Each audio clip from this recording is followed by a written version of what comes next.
Hey, welcome to TYtalks 5, the relationship snake. It's snowing pretty hard today here, it's pretty windy, so we're going to move on indoors to the conference room in my office to film today. We'll see you in a minute. Hello. So we're inside now, safe and warm. I'm going to review a little bit of what we've been talking about in these videos to create one cohesive picture before we move directly into the relationship snake. I want to review starting from last week's video, kind of going backwards to the previous one. So last week we talked about trauma and grief and what it's like to try to create a new hoop, a new circle of safety in our life.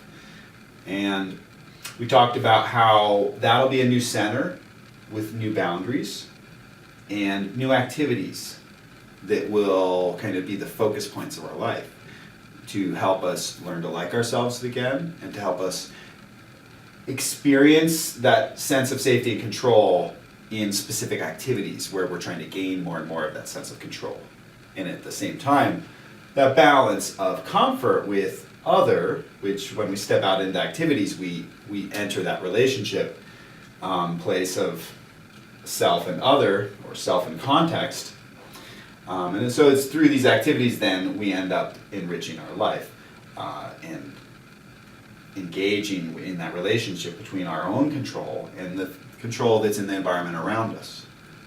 Which, when we've had trauma or grief, there's been a disruption in this balance and the sense of safety we're feeling. So that's why, again, we talk about creating a new circle of safety or a new hoop, a new medicine wheel.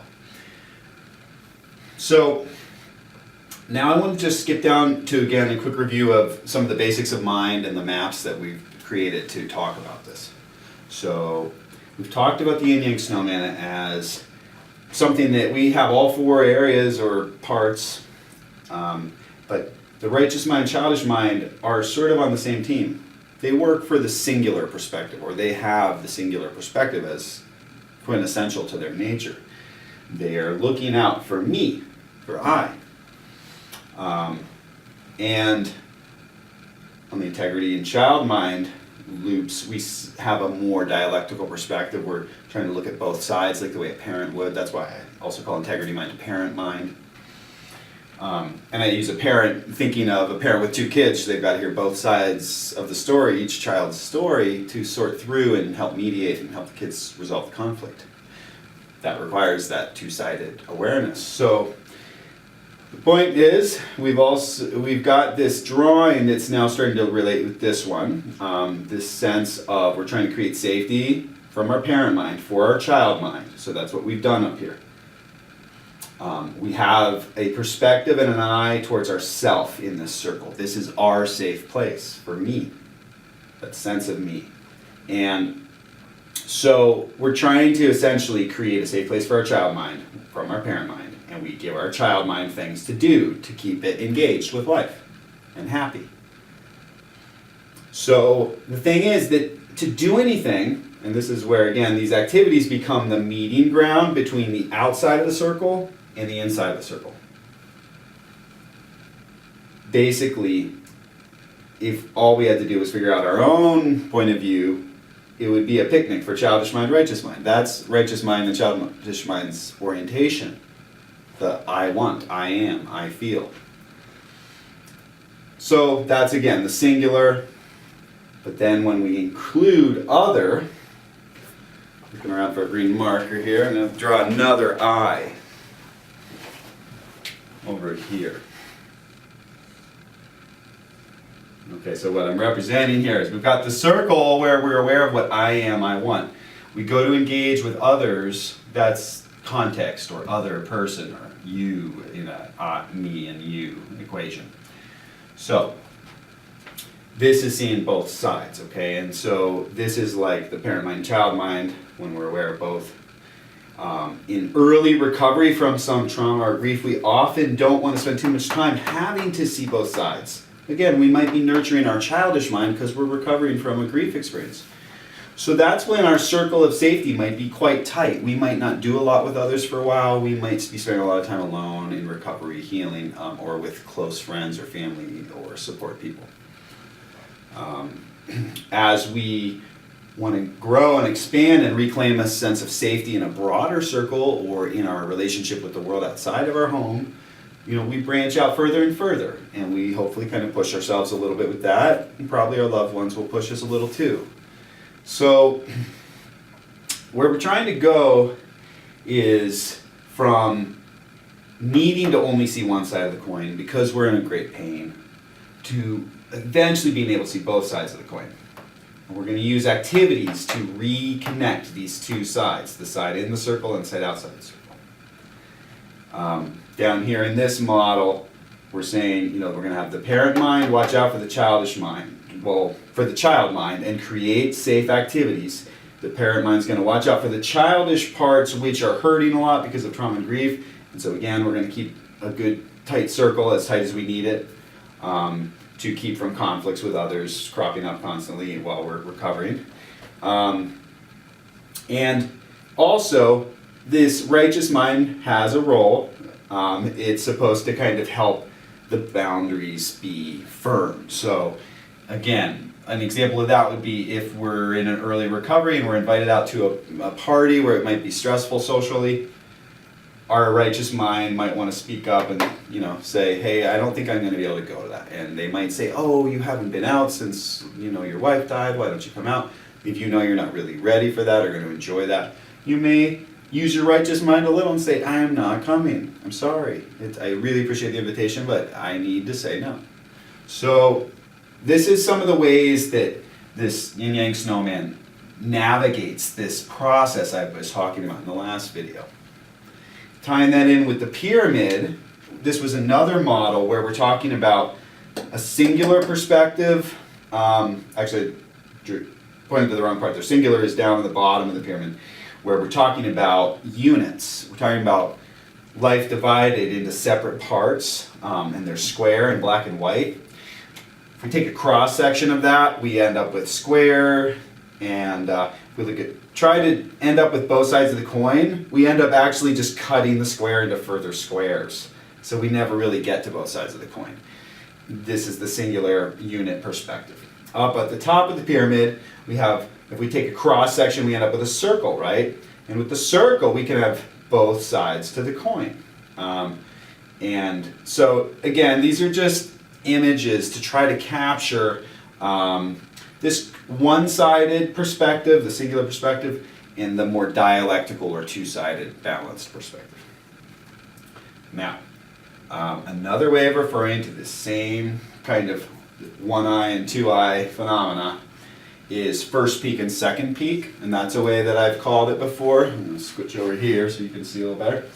First peak and second peak perspective I thought of because I've hiked a lot in my life, and when I was a kid I knew that when you got to what you thought was the top of the mountain, there was usually some whole other part coming up. So I think of that as first peak and second peak perspective. First peak is when you thought you kind of got to the top of the mountain. It's just a little ridge, a whole other part to go. That second peak perspective, and this is what life's like. Information's coming at us. Often we hear one bit of information that makes us jump to a conclusion. It's not until we hear the other side of the story that now it makes sense. We're not so amped up.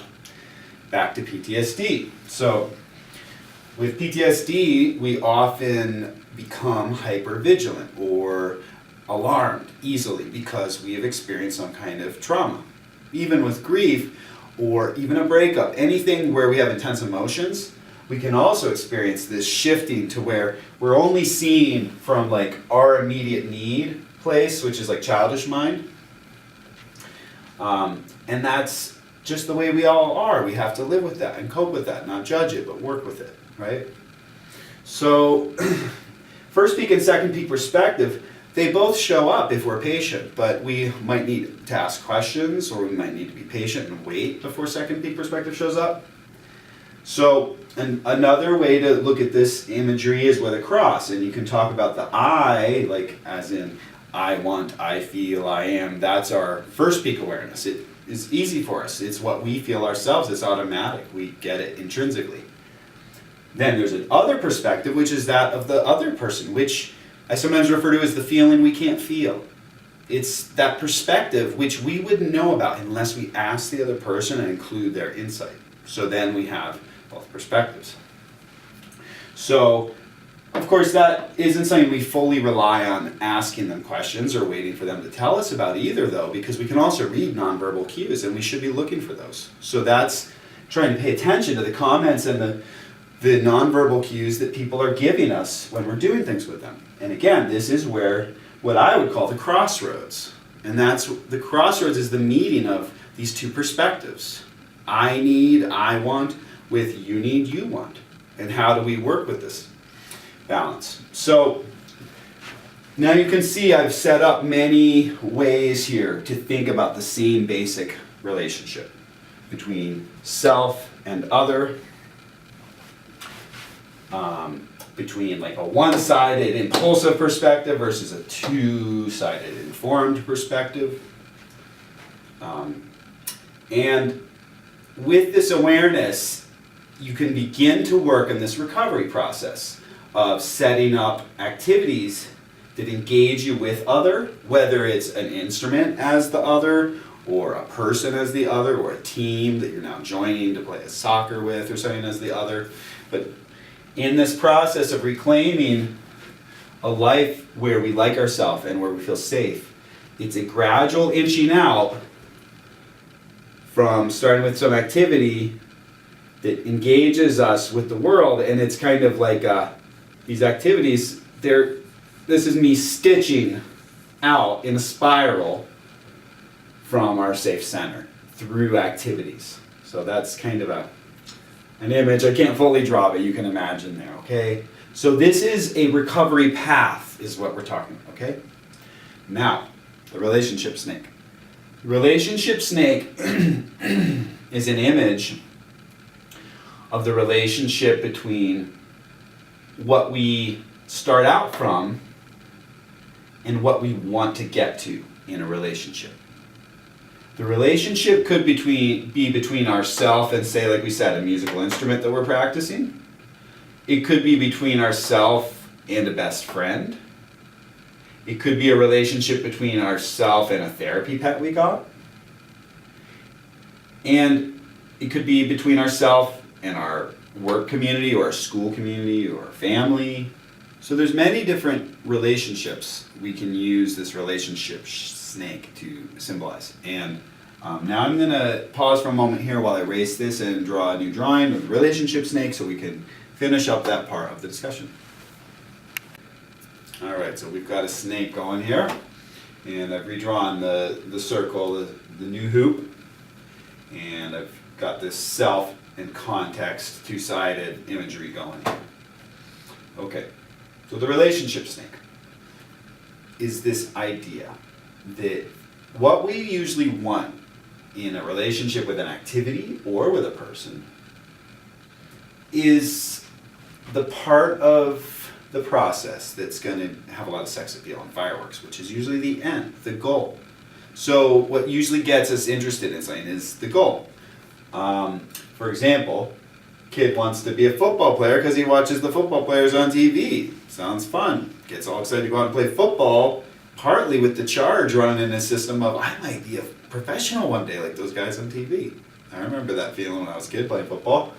And then I remember reading a book. I read a lot of biographies when I was a kid, and I read about a football player, and I read about how much work it took to become a football player, and the book really emphasized that. And I remember thinking, I'm not so sure I'm going to actually work that hard at football skills. I don't know. Anyways, so this is very common. We've all been wrestling with this our whole lives, you know, that we think something sounds great, but we find out the path to get there takes a lot of work. So I've drawn this snake here with the head having kind of sparks flying off it. We know that this is the part of things that attracts us to something. If we're talking about relationships, we're seeking the emotional love, nourishment we need when we seek relationships. We may be seeking the eros side of things. If we're seeking a couplehood relationship, we may be seeking more, even just a playmate, for example. Somebody we could go do things with. Well, then we'd have to have activities we like to do, right?